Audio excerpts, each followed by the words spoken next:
A Raffadali si concretizza l'obiettivo circonvallazione. Ascoltiamo in proposito il sindaco Silvio Cuffarro al microfono di Gaetano Ravanà.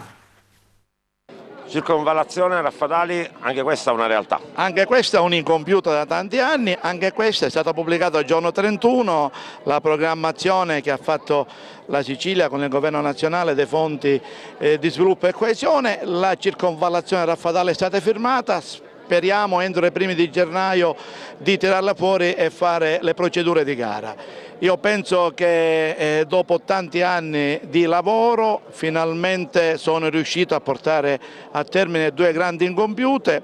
Io penso che con tutte le scuole ormai finanziate, con la circonvallazione finanziata, con la casa di riposo che finalmente sta per essere completata e messa a disposizione come casa della comunità, ormai penso che posso chiudere dopo tanti anni di sindacatura il mio mandato lasciando la mia comunità con tante belle opere realizzate, con tante belle iniziative portate avanti e con un comune che penso e spero sia il fiore all'occhiello dell'intera provincia.